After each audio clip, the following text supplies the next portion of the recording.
Hi everyone, my name is Cynthia. Let's talk books. Today I'm here with the rating and reviews tag. I was tagged by Jen over at Remember Reads, and the tag was originally created by Gunpowder Fiction and Plot. So thank you so much to Jen for tagging me because I had a lot of fun watching her video and I couldn't wait to film my own, except I was tagged 6 months ago. It's taken me a while to get to these tag videos, but I thought now would be the perfect time because there's been some new subscribers, and what better way to really get people to know a little bit more about me than to talk about how I rate and review books. So let's get right to it. Question number one is tag folks. Okay, I'm so late to the game on this one, and I don't know who else has or has not been tagged. So if you're watching this and you want to do this tag, consider yourself tagged. Please, please, please. Okay, question number two is, how do you know you've just finished a good book? Is it a thinking or a feeling response? Okay, primarily a feeling response. Like, if you don't feel like at the end of reading a book, like, whoa, this was a good book, I feel like then it might not be a 5-star read. But the real bonus for me for a 5-star book is, did it also make me think? To me, the books that make you feel and think are kind of a bar above all the rest. But primarily what I'm looking for when I'm reading is a feeling, a feeling. Unless I'm reading nonfiction. If I'm reading nonfiction, then I'm primarily looking for thinking, and then the feeling is what will push a book up.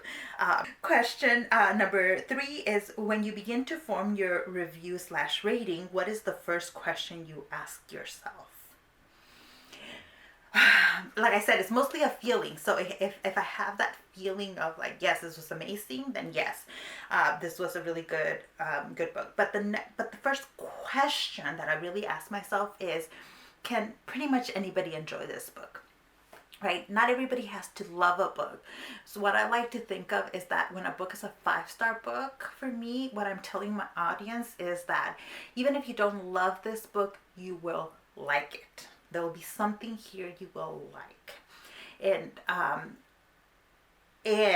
you know, occasionally somebody might hate it, but usually that doesn't happen with my 5-star reads. And sometimes, you know, there's a book that just hit very special for me for particular reasons, and then I like to be clear with the audience, this was a 5-star read for me because this and that. Like, it's usually some sort of emotional connection that I have to one or more of the themes in the story that I know is not going to be shared by a lot of other people, but was special for me. But yeah, what I think of is, can anybody like this book? If I can think that pretty much anybody can like this book, then I know it's a 5-star read. So question number four is, do you do star ratings? Why not? And then if yes, there's questions. So yes and no. I don't like to always think in terms of 5-star readings or 5-star ratings, because it can, like, for example, a 3-star read, if I tell you that a book was a 3-star read, it doesn't tell you the full story. But star ratings can absolutely give you a glimpse as to what I thought of the book. So I use the star ratings when rating on Goodreads, and I, for the most part, do use those ratings. And sometimes I'll talk about it in a video when a book was a 5-star read, or I will mention that. But other than that, you know, if it fell somewhere in the middle range of that rating, I might not say what stars I gave it, but if you're always wondering, I'm always happy to tell you, or you can follow me on Goodreads, and I always give a star rating there. So with the sub questions here, explain your star rating system. What does a good book get in your rating system? So again, a 5-star book for me has to be emotionally and intellectually stimulating in some way or the other, and for me has to be a book that I can kind of recommend to a wide audience. Right. Sub question 2 is, is your star rating consistent? Are all your 5-star books better than all your 5-star all your 4-star books. Yes and no, because genre can matter. The way I rate nonfiction books, for example, like, history books, is not the same way I rate romance novels. Like, I'm not using the same measurements, right? Because nonfiction has very particular goals and things it must accomplish. Whereas with romance, what a romance novel needs to accomplish can be quite different. And there are books that will be very skillful within each genre. And so within our genre, I try to keep things as consistent as possible. But sometimes sometimes I might not be super consistent. I try to not overthink like star ratings, for example, and just give my honest feelings and thoughts. What language do you use to convey the quality of a book in your reviews?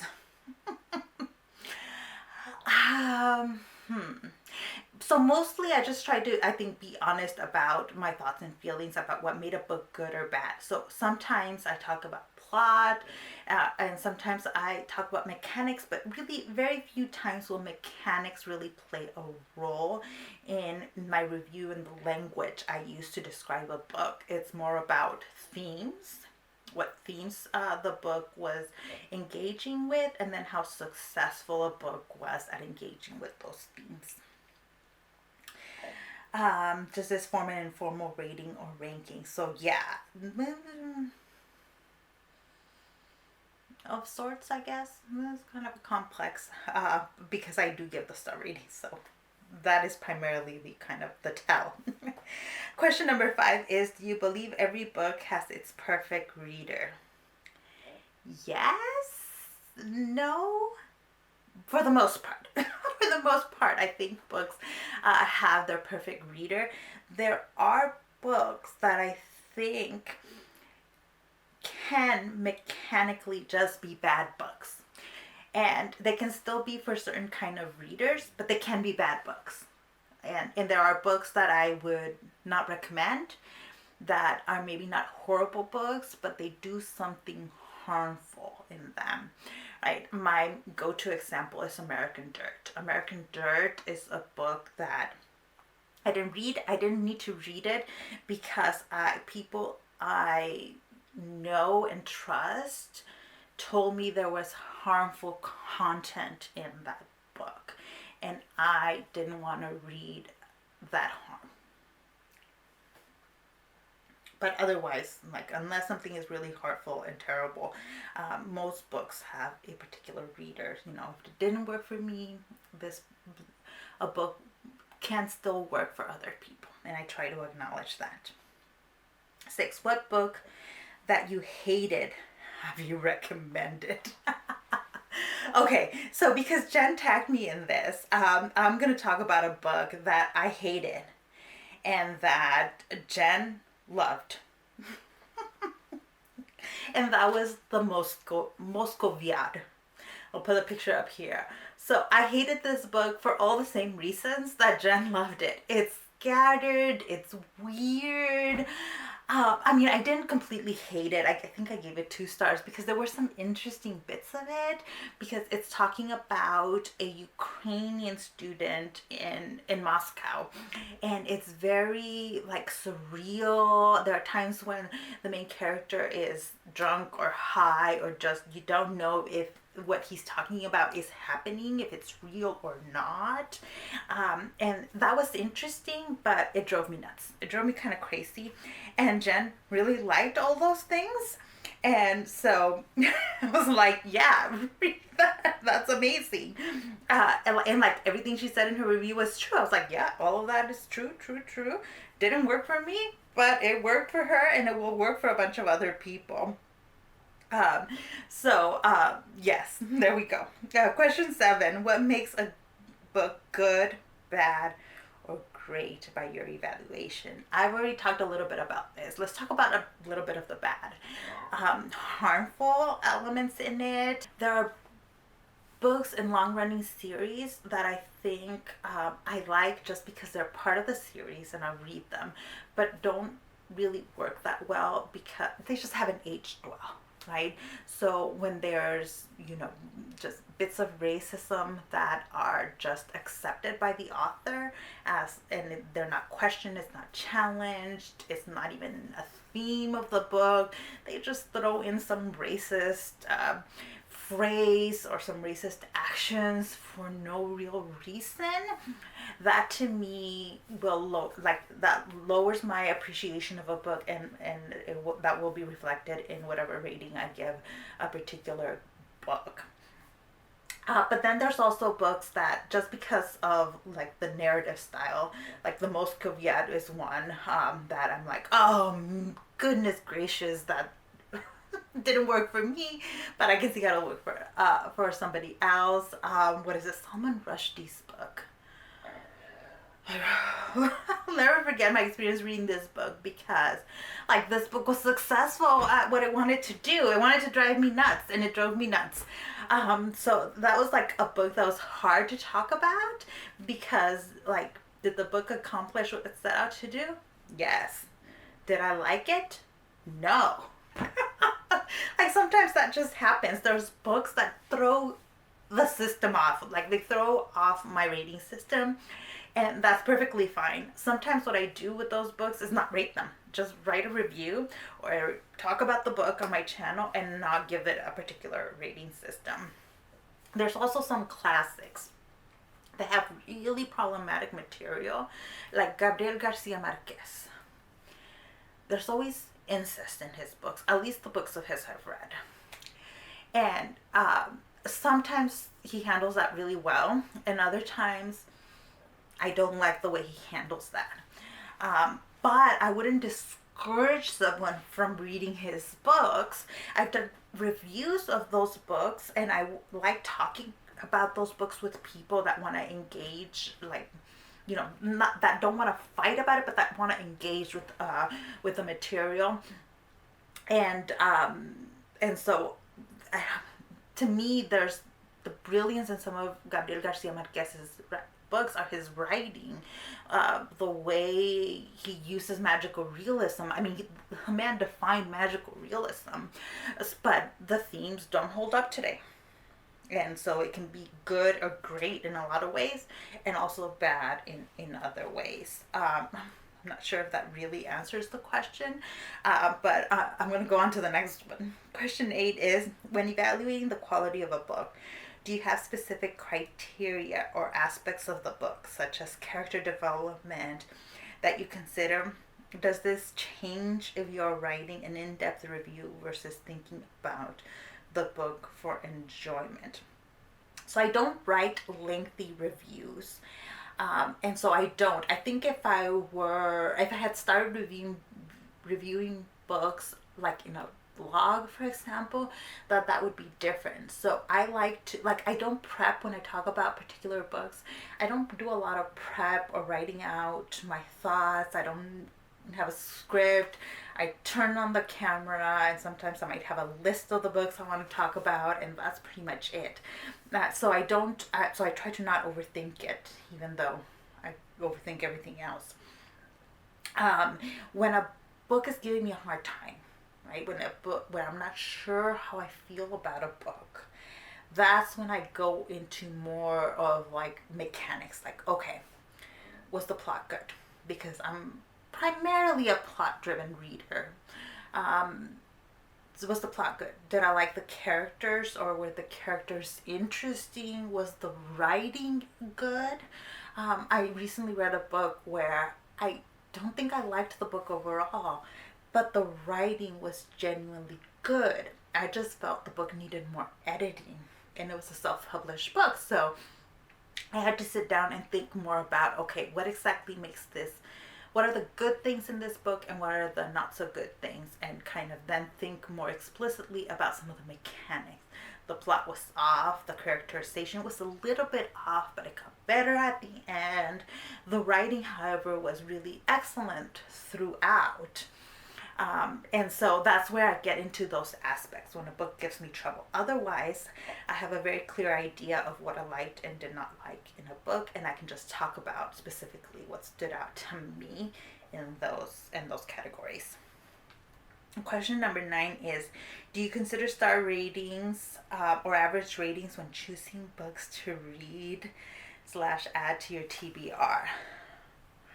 No. When choosing books, because usually I go off of things that other booktubers are recommending, or someone I trust on Instagram or TikTok. I try not to fall too much into the like trends, what's trendy. But sometimes I do fall into some of those trends. When I start reading a book, I'll add it. For example, I'll go on Goodreads and I'll add it to my read bookshelf, and then that's where I will peek at what other people thought of it, especially people I follow, what they thought of it and whether they liked it or hated it, and generally what kind of like overall reaction readers had. But it doesn't really influence me as much. I just, for my own benefit, I like looking at that. I mean, I sometimes look at spoilers just because I want to see the spoilers. It doesn't affect my reading experience with a book. So question number 10. Who on BookTube does reliable and interesting reviews of books that you can use to decide if a book is for you or not? What makes the reviews so good? So I just did a collab with Shannon at That's So Po, and she, for me, is one of the most reliable booktubers for, like, if she talks about a book, especially if she liked or loved a book, I know I will love it too. Another person that's that way for me is Kazen at Always Doing. She and I have joked that she could give me her e-reader and I could take that to a deserted island and be extremely happy with all my reading material. And I think it'd be the same way the other way around. If I gave her my e-reader, there would be plenty there for her. And so I can always trust both of them with that. If they liked a book, I will like it. And people that I like because they're more likely to recommend things that no one else is talking about. Like Jen Remember Reads, for example. I always know that if I go to her channel, I will find a book about genocide that I will like. She reads a lot of very more difficult topics, but also really interesting things. She's like one of the most reliable people for reading all over the world, and I'll find Eastern European settings in her recommendation, and just all kinds of very interesting things about war and genocide. And sometimes I hear her talk about it and I'm like, yes, that book about genocide sounds really interesting, adding it to my TBR, which is a little bit weird, but there we go. Also, Olivia Savannah at Olivia's Catastrophe. When it comes to romance, we have a very similar taste. And so if she talks about a romance novel, I know I'm gonna like it. She also is really into Shakespeare, or was for a while, and so I love hearing her reviews on Shakespeare, and her reviews of young adult books, especially Afrofuturistic books. She wrote her bachelor's thesis on Afrofuturism, so whenever she talks about any of those books, I pay attention, right? I pull out my pen and paper and I'm gonna write down the books she's gonna talk about. And our taste doesn't exactly overlap, but I love hearing the way she talks about book. There's also Marines at My Name is Marines. If you like really smart intellectual reviews that are also tend to skew critical, Marines is your person, and you should follow her on every platform. In fact, I'm just going to link all her platforms on there. She is great at TikTok.